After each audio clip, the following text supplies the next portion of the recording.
এই চন্দ্রশশী দেবীর বাবা অতুল সম্পত্তি ছিল, টাকা পয়সা সোনা দানা অর্থের কিছু অভাব ছিল না। কিন্তু মায়েরা একটা কথা মনে রাখবে, নারী জীবনে সব সুখ থাকে, একটা সুখ যদি না থাকে না, সে মৃত্যুর আগের দিন পর্যন্ত কাঁদে। বলতে পারবে সেটা কি? Mobile phone. বলো তো কি? সন্তান, একটা মাওয়ালা সন্তান, এই মা ডাক। এর জন্য নারী জাতিরা বড় অভাগিনী হয়ে থাকে যদি একটা মাওয়ালা সম্পদ না পায়। তো চন্দ্রশশী দেবীর 2 বৎসর স্বামী মারা গেছে।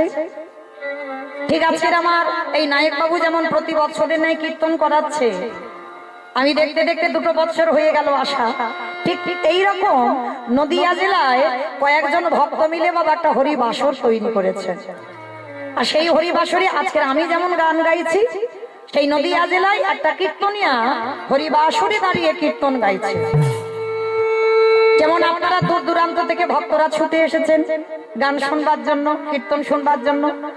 নদিয়া থেকে বাবা ভক্তরা যখন শুনেছে কীর্তন হবে ওই উলা গ্রামে, তো সবাই দল বেঁধে কীর্তন শুনতে যাচ্ছে। আর যেতে যেতে মা দেখে না ওই বারান্দায় চন্দ্রশশী মা বিষণ্ণ বদনে বসে আছে। তা হঠাৎ সেই মায়েরা যেতে যেতে ডাকছে, ওমা, মা, তোমার মুখ দেখে মনে হচ্ছে তোমার আজকের মন মেজাজটা ভালো নেই। ও মা, চলো না আমাদের সঙ্গে একটু কীর্তন শুনে আসি। ভালো করে বুঝবেন বাবা, চন্দ্রশশী মা সঙ্গে সঙ্গে বলে উঠলেন, বাবা কীর্তন সেটা আবার কেমন? খায় না, মাখে না, দেখে কিছু তো আমি জানি না, এই কীর্তন না আমি কোনোদিন শুনিনি। সে কি মা, তুমি কীর্তন কি জানো না? ঠিক আছে, তোমার জানতে হবে না, শুধু আমাদের সঙ্গে চলো আর আমাদের সঙ্গে গিয়ে তুমি একটু বসে থাকবে। চন্দ্রশশী মা মনে মনে ভাবছে, তাই তো, সত্যি আজকে আমার ভালো লাগছে না। জমিদার মা তো সব আছে কিন্তু একা, যদিও বা স্বামীটা ছিল 2 বছর মারা গেছে, একা। তা বলে চলো তোমরা যখন নিয়ে যাচ্ছ চলো যাই। চন্দ্রশশী দেবীর হাত ধরে এনেছে সেই কীর্তন সভায়। যারা এনেছে তারা বসেছে পিছনে, আর যে কীর্তন খায় না, কীর্তন মাখে না, কীর্তন দেখে, সে মা চন্দ্রশশী বসেছে সবার সামনে। কি গো মা, সামনের বেঞ্চে যারা বসে তাদের পড়াশোনা একটু ভালো করতে হয়, ভুল বললাম? পিছনের বেঞ্চিতে যখন বসতাম, সে পড়াশোনা হোক আর না হোক, কিন্তু মাস্টার মশাই প্রথমে এসে বাবা প্রথম বেঞ্চি যারা বসে পড়াটা আগে তাদের ধরে। তা মা জানে না কীর্তন কি, সেই মা বসেছে সবার সামনে।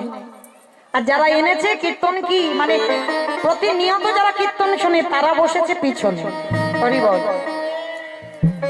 এইবার চন্দ্রশশী মা কীর্তন শুনছে। আজ আমি যেমন কীর্তন গাইছি, সেদিন আমার ওই কীর্তনিয়া কীর্তন গাইতে গাইতে ভগবানের উদ্দেশ্যে বলে উঠলো, জানো মা, ভগবানকে ভালোবাসতে গেলে 5টা প্রেমের দরকার হয়। এই 5টা প্রেম ছাড়া আমার ভগবানের সঙ্গে আর প্রেম হয় না। শান্ত, দাস্য, সখ্য, বাৎসল্য, মধুর। শান্ত ভাব কাকে বলে আমি বলছি না কিন্তু মা, নদিয়ায় সেই কীর্তনিয়া বলছে। শান্ত ভাব কাকে বলে? যদি মনে করো তুমি জীবাত্মা, ভগবান হলো পরমাত্মা, সম্পর্কের নাম শান্ত রস, দাস্য। যদি মনে করো ভগবান হচ্ছে আমার প্রভু আর আমি তার শ্রী চরণের দাস, এই প্রেমের নাম হচ্ছে দাস্য। সখ্য, যদি মনে করো ভগবান হচ্ছে তোমার বন্ধু আর তুমি তার বান্ধবী বা বন্ধু, এই প্রেমের নাম হচ্ছে সখ্য প্রেম। বাৎসল্য, যদি মনে করো ভগবান আমার সন্তান আর আমি তার পিতা বা মাতা, এই প্রেমের নাম হলো বাৎসল্য প্রেম। আর মধু, এইটা সবার জন্য নয়। এত এত ভক্তরা বসে আছেন, দাঁড়িয়ে আছেন, আমি কীর্তনিয়া সম্প্রদায়, সবার জন্য এই মধুর প্রেম নয়। দেশে ছিল মীরাবাই, দেশে ছিল আমার শ্রীমতী রাধা ঠাকুরানী, দেশে ছিল কর্মাটা বাই, ভরি ভরি প্রমাণ আছে বাবা, এরা মধুর প্রেমে ভালোবেসেছিল, ভগবানকে স্বামীর জায়গায় বসিয়েছে। তুমি যদি মনে করো ভগবান হলো প্রিয়তম আর আমি তার প্রিয়তমা বা প্রিয়তম, কি গো মায়েরা পারবেন ওই স্বামীর জায়গাতে ভগবানকে বসিয়ে রাখতে? তোমার দেহ মন প্রাণ জীবন যৌবন সবটাই আমার ভগবানের চরণে অর্পণ করতে? এখানে একজন ভক্ত হাত তুলে বলতে পারবে না যে আমি ভগবানের চরণে পুরোপুরি সমর্পিত হয়েছি। কারণ ভগবানের চরণে সমর্পিত হলে বাবা মীরাবাইয়ের মতো তোমাকে ঘর ছাড়তে হবে, এটা মনে রাখতে হবে। কারণ স্বামী ছিল, সবই ছিল, শাশুড়ি ছিল, ননদী ছিল, সব ছিল, কিন্তু স্বামীর জায়গাতে আমার গিরিধারীকে বসিয়েছিল। শ্রীমতী রাধারানীর একই দশা, স্বামী ছিল, শাশুড়ি ছিল, ননদী ছিল, সংসার ছিল, সব ছিল, কিন্তু আমার প্রাণ গোবিন্দকে স্বামীর জায়গায় বসিয়ে রেখেছে। যার জন্য তাদেরকে বিচারিণী হতে হলো, কলঙ্কিনী হতে হলো, অসতী হতে হলো। এই মধুর প্রেম, এই প্রেমটা সবার জন্য নয় বাবা। তা এই পাঁচটা রসের কথা কীর্তনিয়া বলছে, আর কীর্তনিয়ার বলা শেষ। চন্দ্রশশী মা জানে না যে কীর্তনিয়া যদি কীর্তন আসরে কিছু বলে, যদি কোনো প্রশ্ন থাকে বাবা, এটা নিয়ম যে কীর্তনিয়ার কাছে যখন বাসাতে থাকবে, ঘরে থাকবে, তখন গিয়ে প্রশ্ন করা, কিন্তু হরি বাসরে নয়। তা মা তো জানে না। হঠাৎ কি করেছে চন্দ্রশশী মা, তাড়াতাড়ি করে একেবারে হরি বাসরে এসেছে। আর জমিদার মা তো দেখবেন বাবা, যে যেমন যোগ্যের মানুষ তাকে তেমন সম্মান দেওয়া সমাজে কর্তব্য। তা চন্দ্রশশী মা জমিদার, তা জমিদার গিন্নি মা এবার সবার সামনে বাবা মা হরিবাসরে উঠে এসেছে, কেউ কিছু বলতেও পারছে না। মা এসে গলদেশে কাপড় দিয়ে প্রশ্ন করছে, বাবা একটা কথা জিজ্ঞেস করব। কি কথা? বলছিলাম কি, ওই যে তুমি না বললে শেষের প্রেমটা ওই যে মধুর প্রেম, আমি বাবা ওইটা ভালোবাসতে পারবো না, কারণ আমার স্বামী 2 বছর আমাকে ছেড়ে চলে গেছে, কিন্তু আমি তো আমার স্বামীকে ভুলতে পারছি না। তাহলে আমার স্বামীর জায়গায় আমি ভগবানকে বসাতে পারবো না। তবে হ্যাঁ, ওই যে ওর আগে একটা কি বললে, বলে মা বাৎসল্য, বলে হ্যাঁ তুমি যদি অনুমতি দাও, আমি তো কোনোদিন কীর্তন টির্তন শুনিনি কেমন হয়, তুমি যদি অনুমতি দাও, আজকে থেকে আমার একটা মন্দির আছে জানো, কিন্তু লোক দিয়ে সেবা দিই। জমিদার তো, রান্না করার লোক আলাদা, বাসন মাজার লোক আলাদা। এমনকি নিতাই গৌরের মন্দির করেছে বাবা, সে নিতাই গৌরকে সেবা দেয় নিজের হাতে নয়, লোক দ্বারা সেবা দেয়। তা কীর্তনিয়াকে বলছে, শোনো বাবা, তুমি যদি অনুমতি দাও, আজকে থেকে আমি আমার ওই মন্দিরে নিতাই গৌরকে বাৎসল্য প্রেমে ভালোবাসতে পারবো। কীর্তনিয়া হেসে উঠেছে, মা কেন তোমার কোনো সন্তানাদি নেই? না বাবা, আমার সব আছে, কিন্তু আমার মা বলা ধন নাই।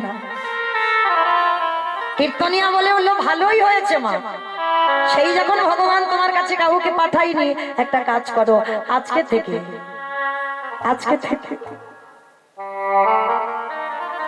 আমি প্রতিজ্ঞা করলাম, এই হরিবাসরে দাঁড়িয়ে ওই নিতাই গৌরকে ভালোবাসার পর, নিতাই গৌরকে সেবা করার পর, যদি তোমায় মা না বলো, সেদিন থেকে আমি কীর্তন গাওয়া ছেড়ে দেব মা। তা চন্দ্রশশী বলছে, বাবা ভালোবাসার পর, সেবা করার পর, ভজন করবার পর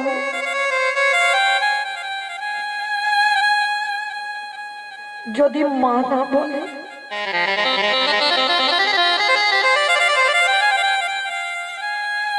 ও মা কে বললো ভালোবাসার পরে সন্তান তোমায় মা বলবে না? তবে যেমন তেমন ভালোবাসলে তো হবে না। একজন মা যেমন সন্তানকে ভালোবাসে, মায়ের কোলের কাছে সন্তান থাকলে মা যেমন নিশ্চিন্তে ঘুমায়,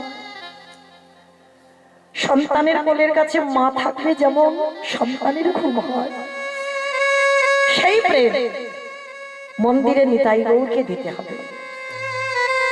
যদি তুমি দিতে পারো, আমার বিশ্বাস, আমি হরিবাসরে দাঁড়িয়ে বলছি, মা নিতাই গৌর তোমাকে মা বলবে। কীর্তনিয়া চরণ ধুলাটা নিয়ে বলছে, বেশ বাবা, তুমি যখন বলছো, আজকে থেকে আমি নিতাই গৌরকে সন্তানের মতো ভালোবাসবো। কীর্তন হয়ে গেল, কীর্তন সমাপ্তে মা সবাই ঘরে যাচ্ছে। আচ্ছা বলো তো মা, এই যে আমি যখন হরিবাসর থেকে চলে যাব, সবাই কেঁদে কেঁদে যাবে বাড়িতে, না হেসে হেসে যাবে?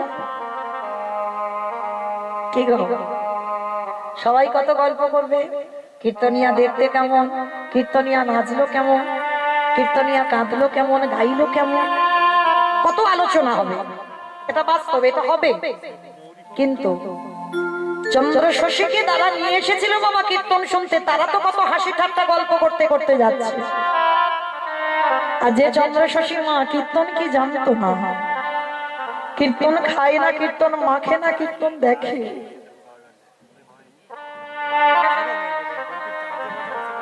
সেই চন্দ্র শশী দেবী কীর্তন সমাপ্ত করে কীর্তনিয়া পাওনা করে নিয়ে চলে গেল। আর চন্দ্র শশী দেবী কি করছে জানো? পথে চলিতে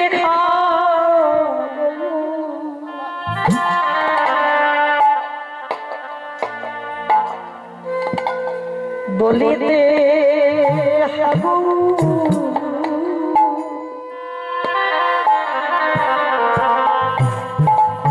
আমাদের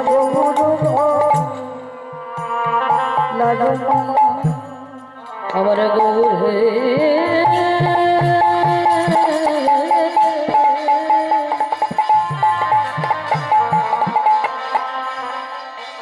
পথে চলিতে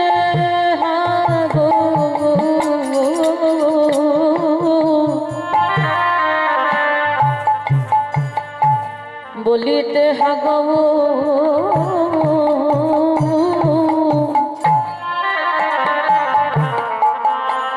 গৌর বলর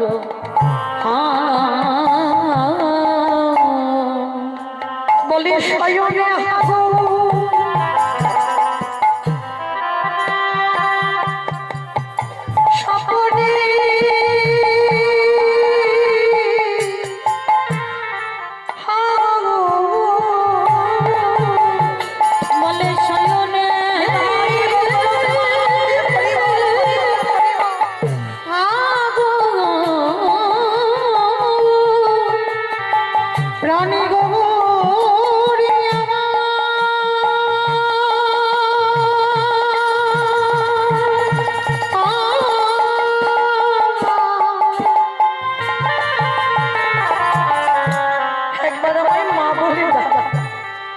প্রাণী গৌরী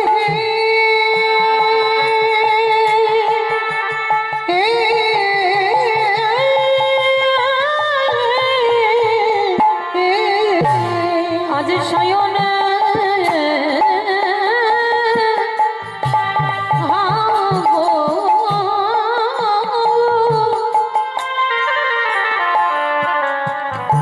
আমার সপ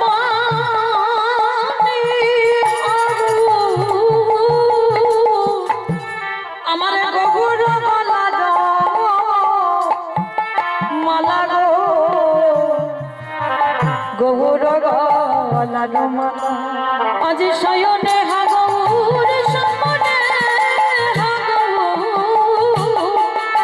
গৌর গলার মালা গৌর গলার মালা মায়া মারে গৌরে ছাড়া হান জানে না সদাই গৌর গৌর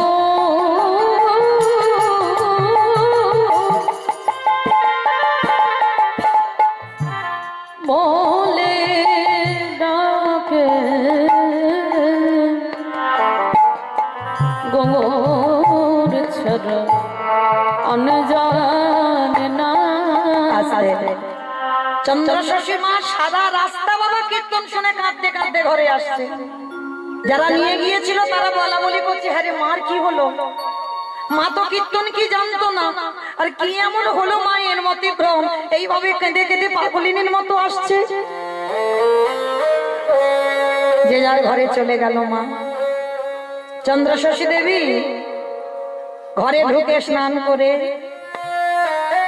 যে জীবনে কোনোদিন নিতাই গৌরের মন্দিরে যায়নি বাবা, লোক দ্বারা সেবা করাতো, কীর্তন শোনার পর প্রথমেই গিয়ে আমার নিতাই গৌরের সামনে গিয়ে দাঁড়িয়েছে।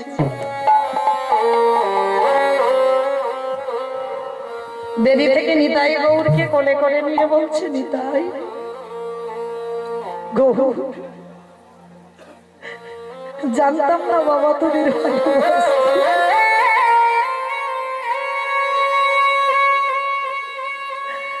কোনদিন বুঝিনি যে তোদের ভালোবাসলে তোরা এই মূর্তি মা বলে ডাকবি, কিন্তু আজকের কীর্তনিয়ার মুখে শুনলাম তোকে নাকি বাৎসল্য প্রেমে ভালোবাসলে তুই নাকি মা বলবি। ডাক না বাবা, একবার আমার মা বলবি। ওরে গো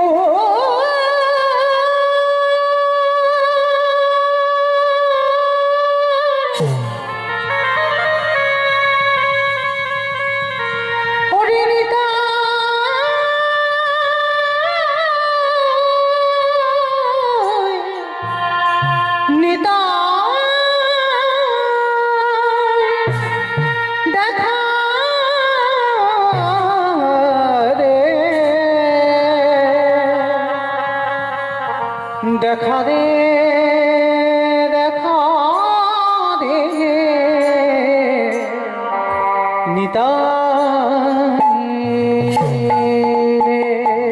নিতাই হাগৌর বলে কাঁদছে। গোড়াগুনি প্রাণ কাঁদে, কি বুদ্ধি করিব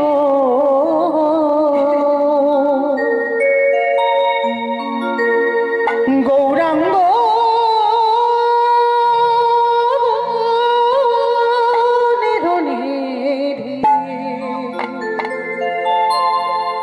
আমি কারে দিয়ে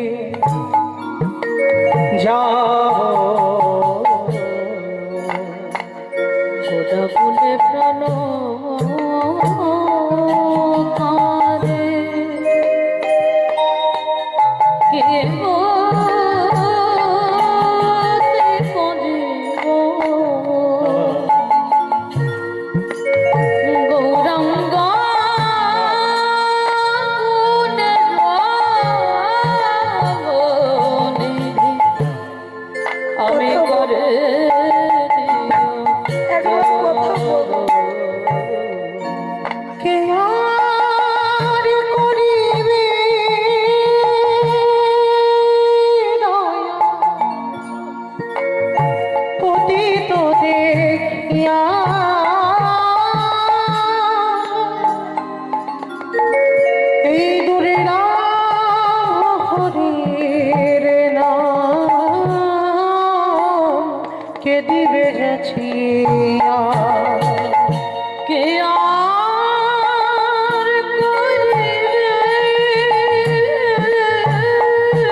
বাসুদেব ঘোষে কহে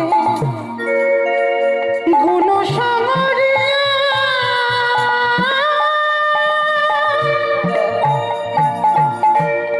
কেমনে রহিবে প্রাণ গুণ না দেখিয়া বাসুদেব ঘোষে কহি গুণ সাগরিয়া কেমনে রহিবে প্রাণ গুণ না দেখিয়া আমি কোথাও গেলে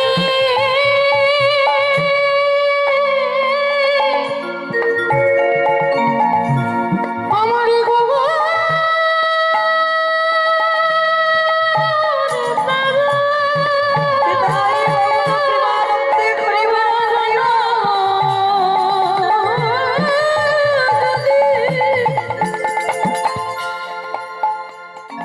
আমায় বলে দাও হে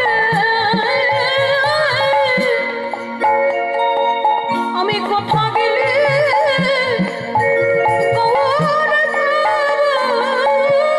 কেমন রহিবে প্রাণ গোড়া না দেখিয়া কেমন রহিবে হরি বল হরি বল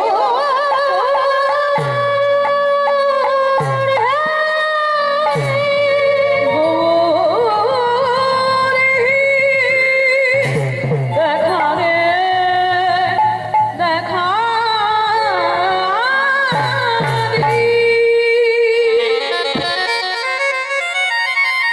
সেই দিন থেকে বাবা কীর্তন শুনে আসার পর মা খায় না, ঘুমায় না, শুধু হা গৌর হা নিতাই বলে কাঁদে। হঠাৎ আজকে রাত্রিবেলা ওই নিতাই গৌরের মন্দির থেকে কান্নার আওয়াজ। আর ওই জমিদার বাড়িতে একটা নায়েব ছিল। আমা বলো তো নায়েব কাদের বলে? যারা সিনেমা করে যারা সিনেমা করে তাদের তো নায়ক বলে। আমি নায়েব বলেছি, নায়েব কাদের বলে?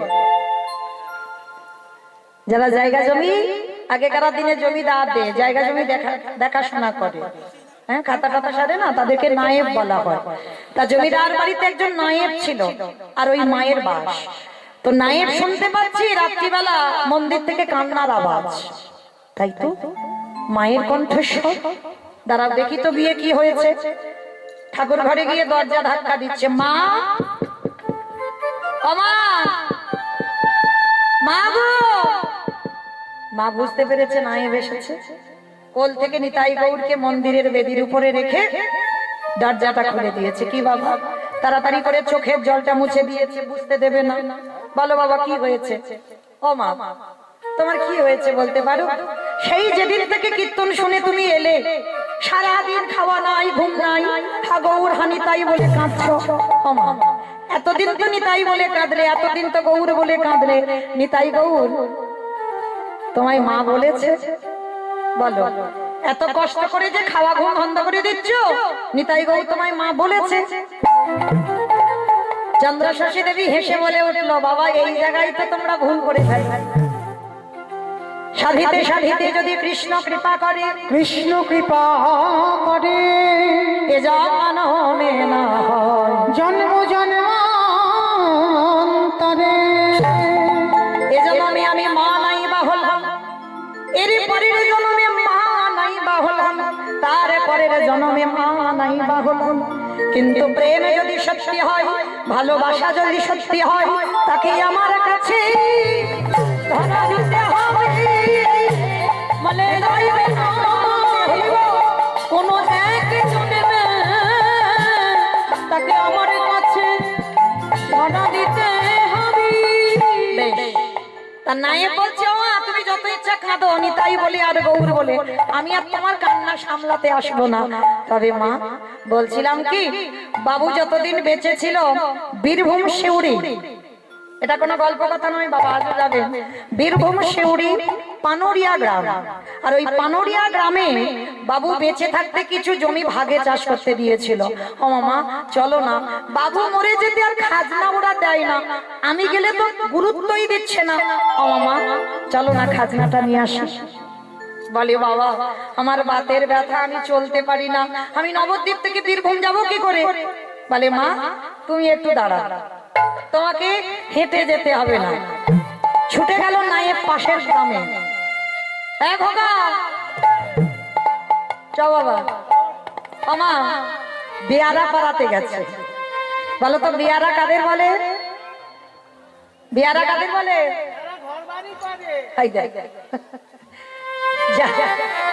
যারা ঘর বাড়ি করে তাদের বেয়ারা বলে। কাদের বলে বেয়ারা?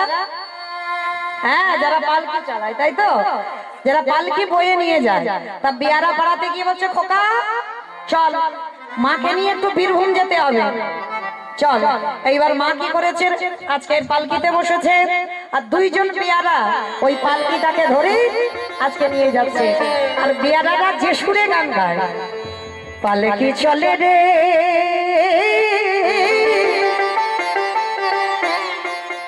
পালকি চলে রে,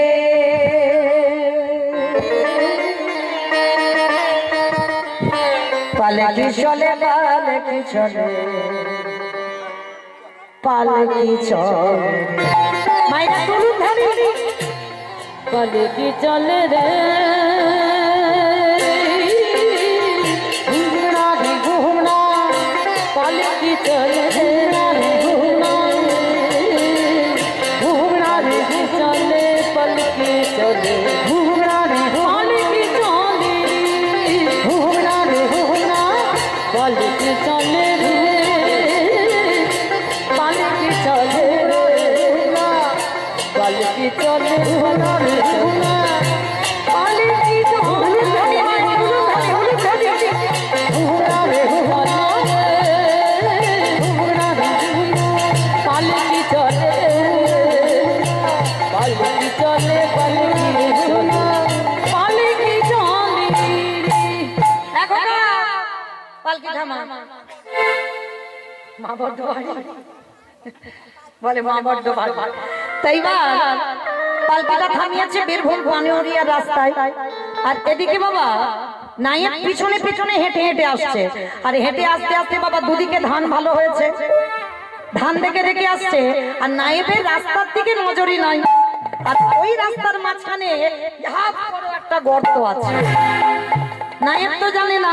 আর রাস্তার দিকে ওই না তাকিয়ে ধান দেখতে দেখতে আর ওই গর্তে পাটা পড়ে গিয়ে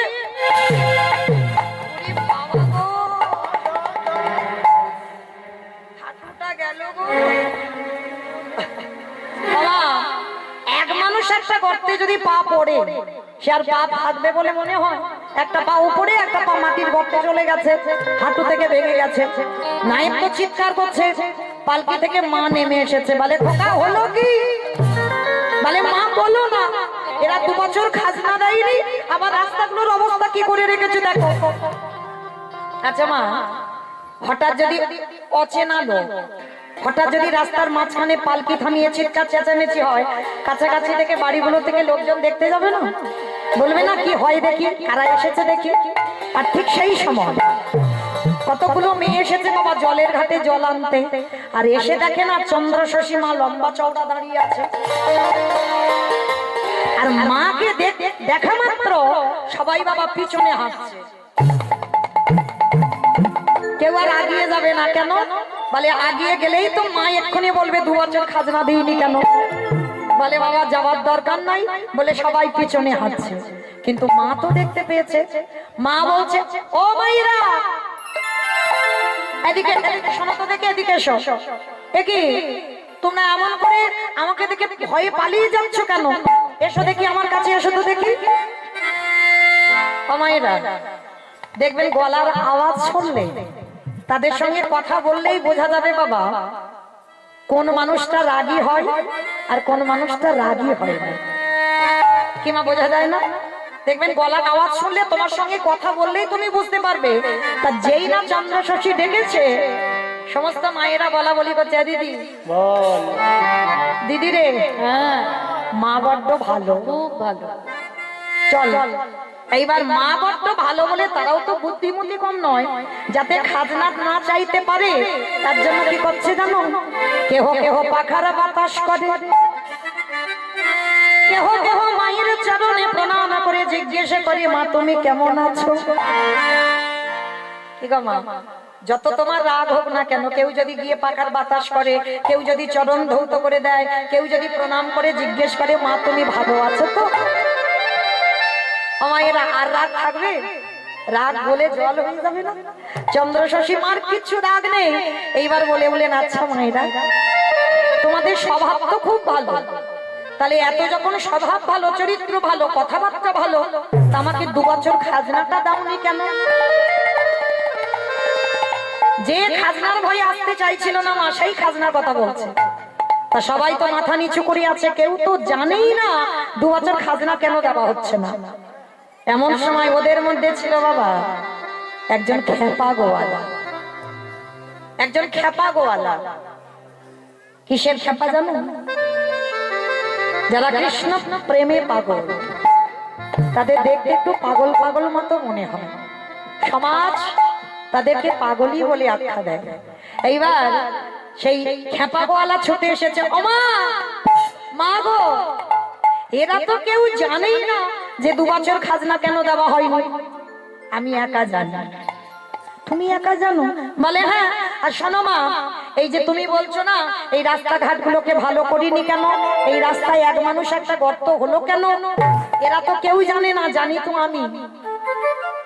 বাবা তুমি একা জানো, তা মাটি দিয়ে গর্তটাকে বন্ধ করে দিতে পারছো না?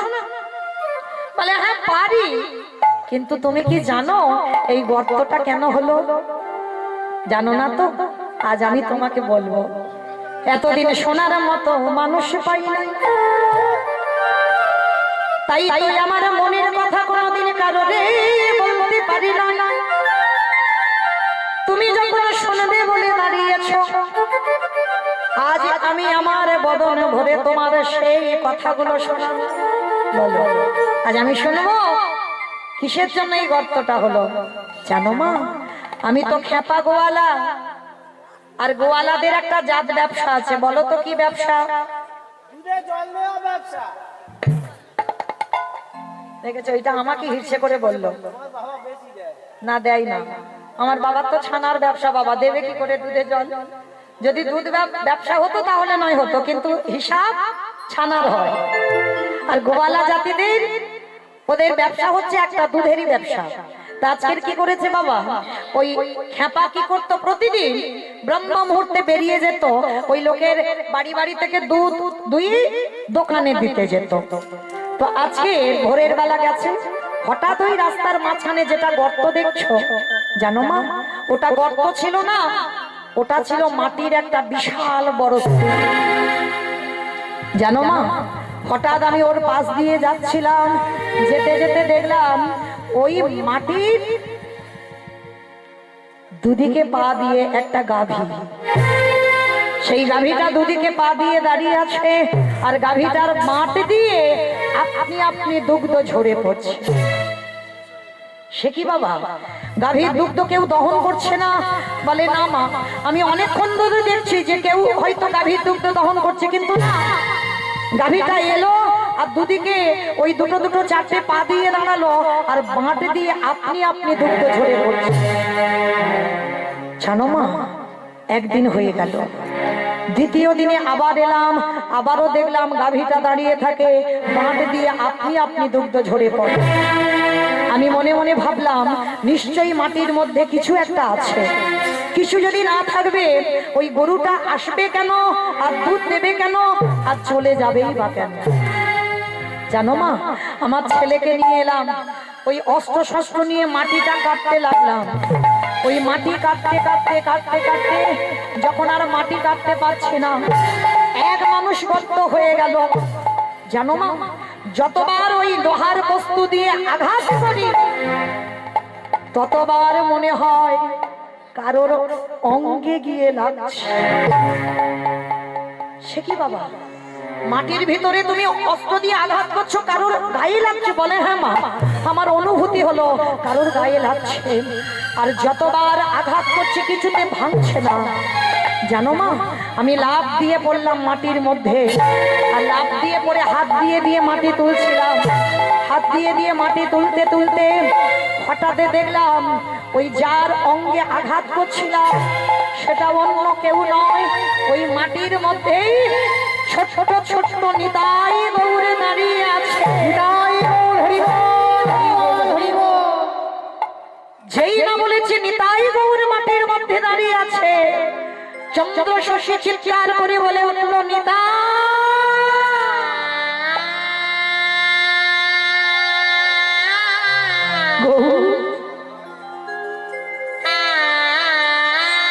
তুই আমার বাগান বাড়িতে উঠেছিস কেন?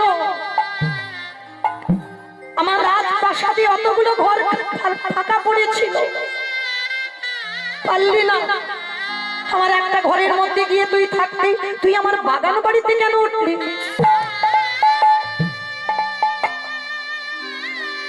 খেপা গোয়ালা বলে উঠলো, জানো মা, মাটির তলা থেকে নিতাই গৌরকে তুলে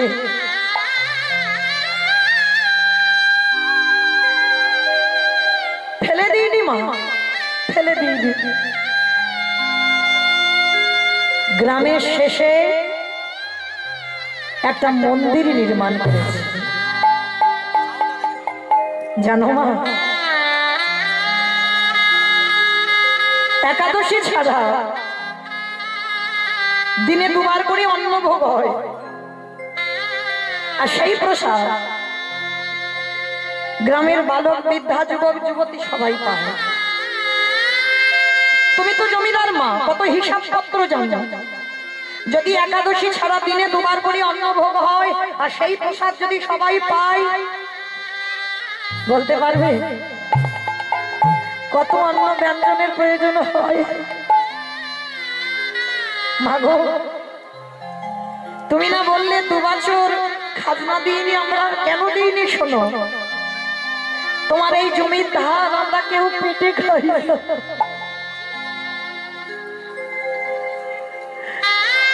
তোমার জমির ধান আমরা কেউ আত্মসাৎ করি না।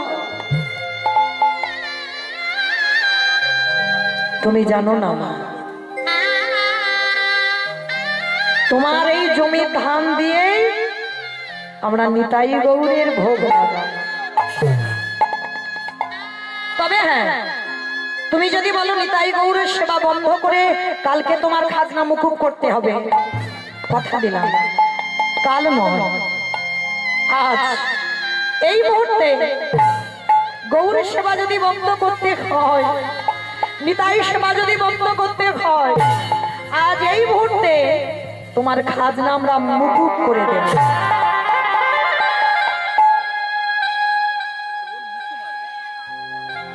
চন্দ্র শশী দেবী বলে উঠলেন, বাবা আর তোমরা কি খাজনা আমার মুকুব করবে? যা খাজনা পাবা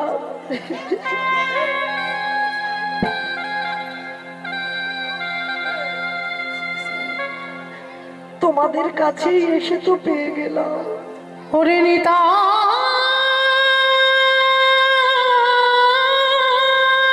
রে,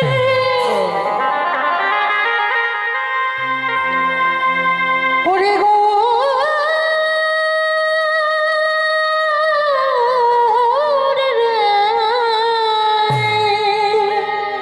আমার জমির দাম দিয়ে তোদের সেবা হতো, একেবারে দেখা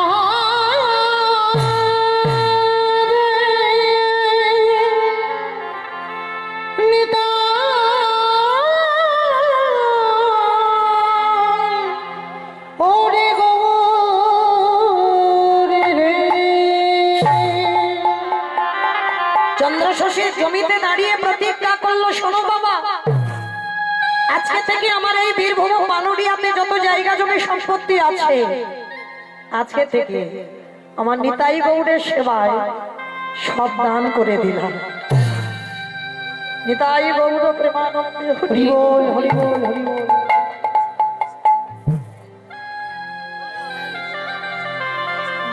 জমিদার মা কীর্তন খায় না কীর্তন মাকে কিছু জানতো না বাবা। একদিন কীর্তন শুনে তার চেতনাটা দেখে, যত জায়গা জমি ছিল নিতাই গৌরের সেবায় দান করে দিল। নায়েব বলছে, ও মামা, ও মা, তুমি বাড়ি ফিরবে না? না বাবা, যে রাজ অট্টালিকাতে আমার গৌর নিতাই থাকে,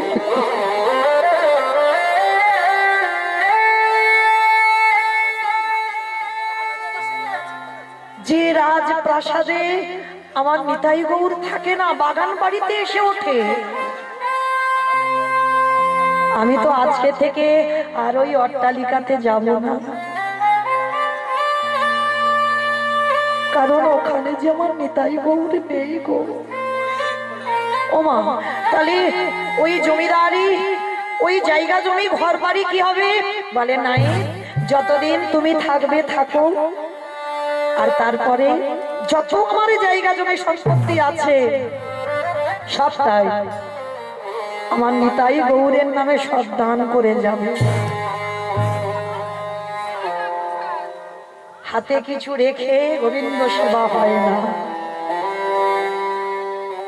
যারা বিষয় বৈভবে ডুবে থাকে,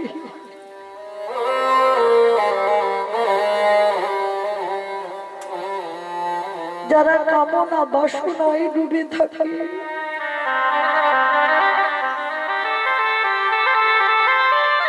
এই কলসিতে মনে কোনোদিন ঈশ্বরের প্রতিফলন হয় না। চন্দ্র শশী বলে উঠলেন, যে রাজ বাড়িতে থেকে গৌর ভজন হলো না, আর আমি ফিরবো না বাবা। তোমরা যদি সত্যি কেউ আমায় ভালোবাসো, আমার এই জঙ্গলে একটা পাতার কুড়ে ঘর করে দেবে, একটা পাতার কুড়ে ঘর। আমি কারোর বাড়িতে যাব না। ও মা, তুমি কারোর বাড়িতে যাবে না? না বাবা, ভালো যদি তোমরা আমায় বাসো। সবাই মিলে গাছের পাতা কেটে পাতার ঘর করে দিল, পাতার দেওয়াল, পাতার ছাউনি, পাতার ঘর, পাতার দরজা। যে জমিদার মায়ের পা বালিশ না হলে ঘুম হতো না, যে জমিদার মায়ের মাথার বালিশ না হলে ঘুম হতো না। বীরভূমের মাটি বালির দেশ, বালি দিয়ে একটু উঁচু করে রাতের অন্ধকারে মা মাথায় দিয়ে আর মেঝেতে কিছু পাতেনি, কিছু খড় বিছিয়ে দিয়েছে। ভালো করে অনুভব করেন মা, জমিদার মা একদিন কীর্তন শুনে কোথা থেকে কোথায় নেমে যাচ্ছে, খড়ের বিছানা আর বালি দিয়ে একটা মাথার বালিশ।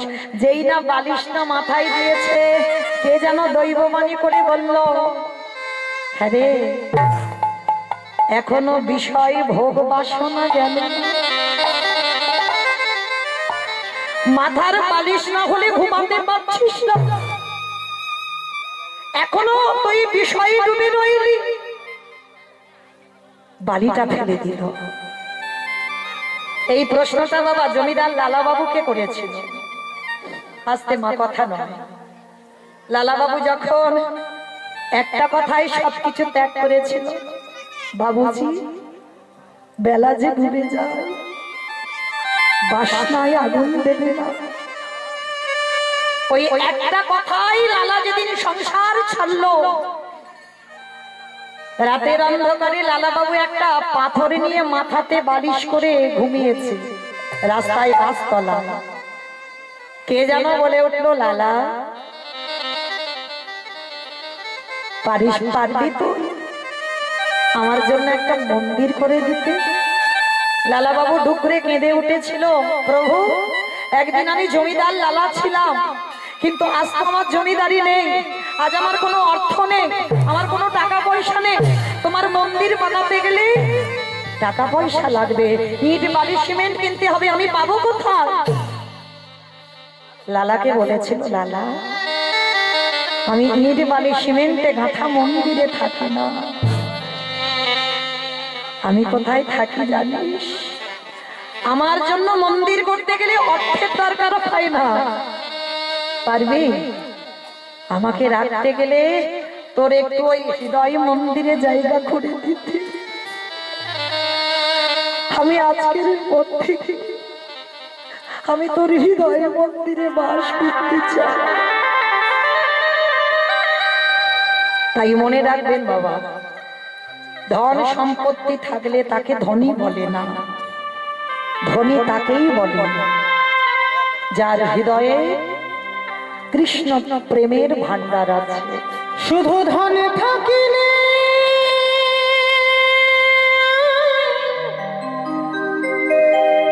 হয় না ধনী, কৃষ্ণ ধন যার নাই হিয়া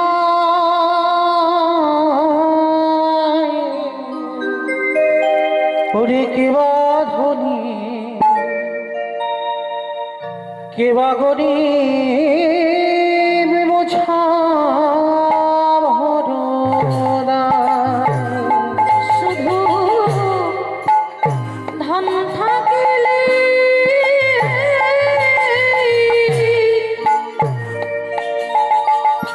হয় না ধনী, কৃষ্ণ নাই রে কেবা কেবা গরে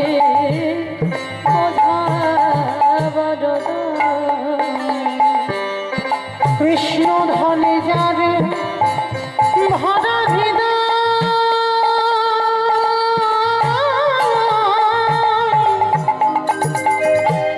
সে যে বড় ধনীবান হয়, তার সাথে কি তুলনা হয় সারা বিশ্বময়ে।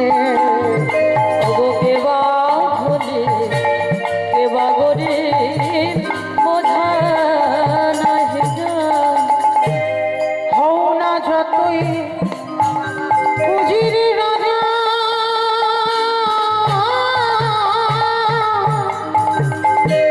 শ্মশানে ঘাটে এই কি সাজা, বুঝবি সেদিন কেমন মজা তারে দুনিয়ায়। ওরে দেখবি সেদিন কেমন মজা তারে দুনিয়া। ও সে প্রেমানন্দে ভেসে ভেসে সে প্রেমানন্দে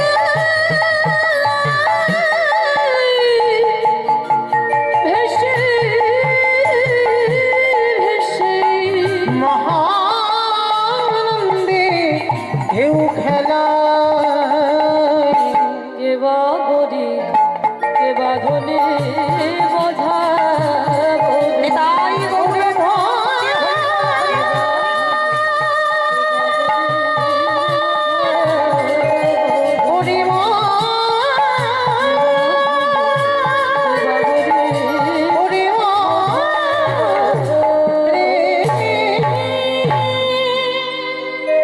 চন্দ্রশশী মা রয়ে গেল রাতের অন্ধকারে, একাকী থাকে ওই জঙ্গলের মাঝে কুড়ে ঘরে।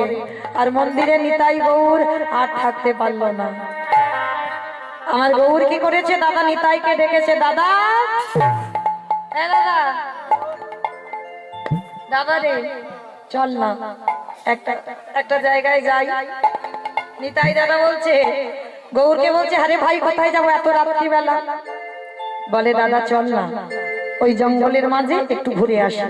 বলে এই রাত্রিবেলা জঙ্গল কেন, কি করতে যাব? বলে দেখ দাদা, ওইখানে আমার এক জনম দুঃখী মা আছে। বলে তোর মা এই জঙ্গলে আছে? বলে হ্যাঁ। চল না দাদা একটু আমার সঙ্গে। এইবার কি করেছে, নিতাই গৌর দুই ভাই গেছে চন্দ্রশশী মার কাছে। আর চন্দ্রশশী মা তখন নিশ্চিন্তে ঘুমাচ্ছে, কিছুই জানে না। আর গৌর কি করেছে বাবা, চন্দ্রশশী মায়ের চরণ দুটো ধরেছে, মা নিতাই চাঁদ। আর গৌর চন্দ্র শশী দেবীর মাথাটা কোলে করে নিয়েছে, নিজের পিতবাস দিয়ে মায়ের চোখের জল মোছাইয়ে দেয়। মা কিন্তু কাঁদছে না, মা ঘুমাচ্ছে। কিন্তু দেখবেন মা কেউ যদি কাঁদে না, কিছুক্ষণ পরে হলেও বাবা চোখের দিকে তাকালে বোঝা যায়, একটু চোখ দুটো লাল হয়ে থাকে, চোখের মাথাতে জলের একটা চিহ্ন থাকে। তা মা কেঁদেছিল, আমার গৌর কি করেছে, নিজের বস্ত্র দিয়ে মা চোখের জল মোছাচ্ছে, আর নিজে মোছাচ্ছে, আরে গৌরের চোখের জল টপে টপে মায়ের চোখে পড়ছে। কেন বলো তো তুমি এত কাঁদো? তুমি এত কাঁদলে আমি কি থাকতে পারি মন্দিরে? আমি তো থাকতে পারি না, ওই জন্য ছুটে এলাম। তার নিতাই পায়ের দিকে বসে বসে দেখছে বাবা গৌর কাঁদছে। আর মনে রাখবে বাবা, ভগবান যদি একবার কান্না শুরু করে বাবা, তার কান্না থামানো বাবা মুখের কথা নয়। ভগবান যদি একবার কান্না শুরু করি, সে কান্না থামানোই যায় না। নিতাই চাঁদ মনে মনে ভাবছে, দাঁড়া, কান্না থামাতে হবে। এই গৌর, এই তুই কাঁদছিস কেন? মার জন্য? মার জন্য কাঁদছিস? মার জন্য কাঁদছিস? শোন, ওটা তোর মা নয়। আবার বলে আমার মা, আমার মা। এই দুইজনে আমার মা বলতে বলতে বাবা ঝগড়া বেড়ে গেছে। আর ঝগড়া করতে করতে কি করেছে জানো? নিতাই মার একটা আঁচল ধরেছে, গৌর মায়ের একটা আঁচল ধরেছে। আর ধরতে ধরতে কি হলো গো, টানিতে টানিতে অঞ্চল ছিড়ে যাচ্ছে গেল, টানিতে টানিতে অঞ্চল ছিড়ে যাচ্ছে গেল, টানিতে টানিতে অঞ্চল ছিড়ে যাচ্ছে গেল, টানিতে টানিতে অঞ্চল ছিড়ে যাচ্ছে গেল, অঞ্চল ছিড়িয়া মায়ের কহিতে লাগিল, অঞ্চল ছিড়িয়া মায়ের কহিতে লাগিল, ও মা বলি খেতে দাও, খেতে দাও, খেতে দাও খেতে দাও, খেতে দাও, খেতে দাও, খেতে দাও খেতে দাও, ঘুরাতে গেছে মা। খেতে দাও খেতে দাও, এই, কি খাবি বল? নিতাই গৌরকে বলছে কি খাবি বল? ক্ষীর সর ননি মাখন ছানা কি খাবি? বলে দাঁড়াও দাদা, অত সোজা নয়। আমারে খেতে দিলে আগে দেখি আমার মা দাঁড়ে দাঁড়িয়ে গিয়ে আমার জন্য ভিক্ষা করে আনো, আর সেই ভিক্ষা করার চাল নিয়ে আমার জন্য যদি একটু পরমান্ন করে দেয়, তারপরেই আমি সেবা করব। এইবার সকাল হব দুই ভাই মায়ের আঁচলটা ছিঁড়ে নিয়ে দুই ভাই মন্দিরে গিয়ে কাঁধ হয়ে দাঁড়িয়ে। আর যেই দুই ভাই চলে গেছে, মা সঙ্গে সঙ্গে খুঁজছে, নিতাই, এই বাবু। আমার মা যেই না চোখটা মেলেছে, দেখে না কেউ ঘরে নেই। তাহলে নিতাই গৌর কি আসেনি? এসেছিল মায়ের স্বপ্নেতে। মা দেখছে, তার মানে আমার আঁচলটা দুই ভাই ছিঁড়ে নিয়ে গেছে, তার মানে স্বপ্ন কিন্তু সত্যি ওরা এসেছিল। দাঁড়া, সঙ্গে সঙ্গে ছুটতে ছুটতে গেছে, সেই শাড়িটা ছাড়েনি, ছুটতে ছুটতে বাবাজির কাছে গেছে। বাবাজি, ও বাবাজি, এই দেখো তোমার নিতাই গৌর কালকে না আমাকে স্বপ্নে আমার কাছে গিয়ে একটু পায়েস খেতে চেয়েছে। তা বাবাজি বলছে ভালো কথা, তো পায়েস খেতে চেয়েছে, খাইয়ে দাও। বলি শোনো, শুধু পায়েস খেতে যাইনি, আরো কি করেছে জানো? আমার এই কাপড়ের আঁচলটা ছিঁড়ে নিয়ে চলে গেছে। কি গো মায়েরা, আপনারা কীর্তন শুনতে এসেছেন, এইখানে চিত্রপট থাকার যাই থাকে, যদি আমার নিতাই গৌরকে কেউ নাচতে দেখেন, কেউ হাসতে দেখেন, আর হঠাৎ যদি এই কীর্তন শুনতে শুনতে কারোর আঁচল ছিঁড়ে নিয়ে নিতাই গৌর চলে যায়, কারোর কাছে যদি গল্পটা করে, বা হরিবাসরি নাই হোক, বাড়িতে যদি তোমার সঙ্গে এরকম ঘটনা ঘটে, কাউকে যদি সকালবেলা বলো, বিশ্বাস করবে? ওই জন্য বলছে আপন ভজন কথা না কহিবি যথা তথা।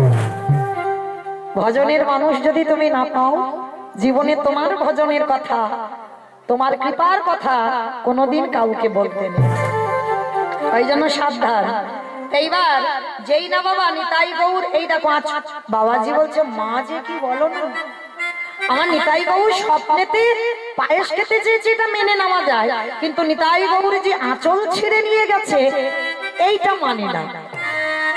বলে বাবাজি, তার মানে তুমি বলছো আমি মিথ্যাবাদী? বলে না মিথ্যাবাদী নয়, কিন্তু আমি বিশ্বাস করি না। বিশ্বাস করো না তো?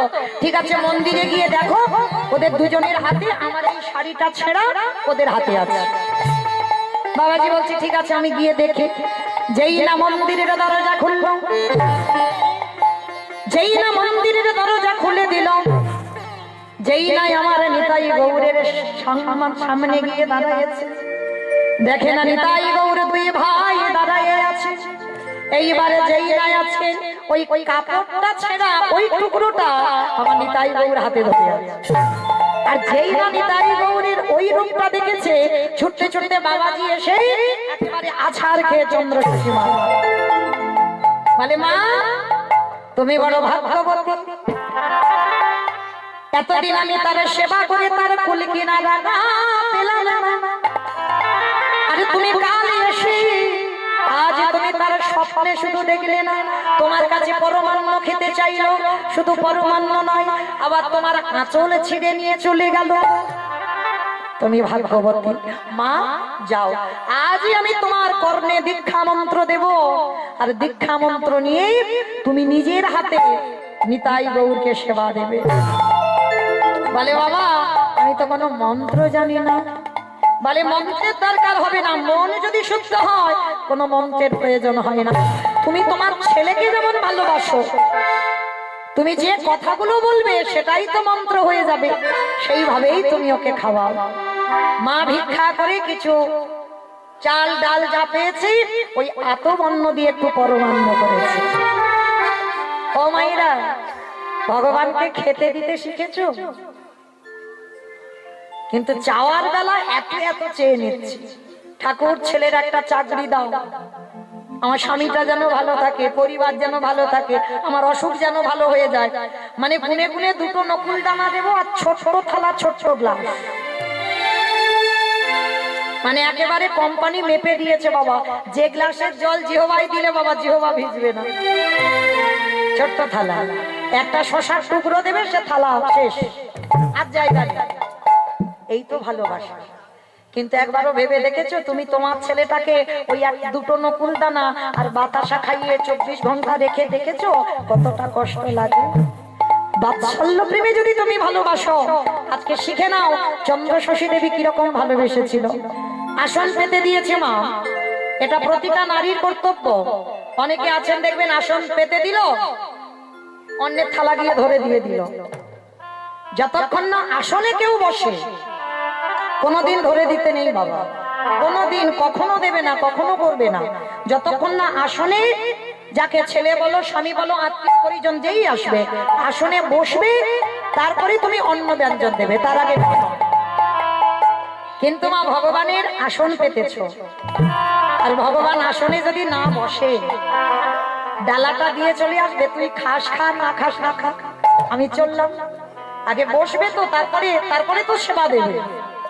চন্দ্রশশী মা তো জানে না কেমন প্রেম, দেখো দুজনে দুটো আসন দিয়েছে। আসন দিয়ে বলছে কি রে, বললি তো পায়েস খাবি, ভিক্ষা করে আমি পায়েস করে দিলাম, আয়। আচ্ছা তুই বল, মায়ের সামনে ছেলে কি কাঠ হয়ে থাকলে ভালো লাগে? আয় না, আসনে দুজনে বস, পায়েস খেতে দেব। আই না রে বা নিতাই মায়ের কোলে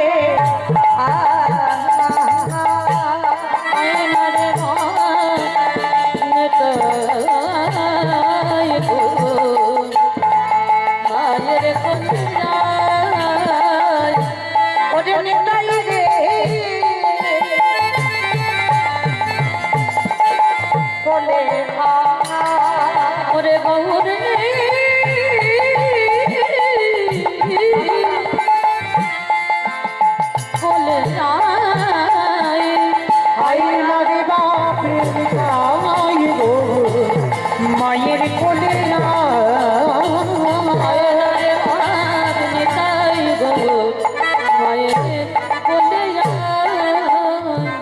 আরে নিতাই গৌরে থাকতে পারে, ওই বেদি থেকে কাঠ রূপ ত্যাগ করে, ওই পুত্র রূপ ধারণ করে, দুই ভাই বেদি থেকে নেমে এসে মহা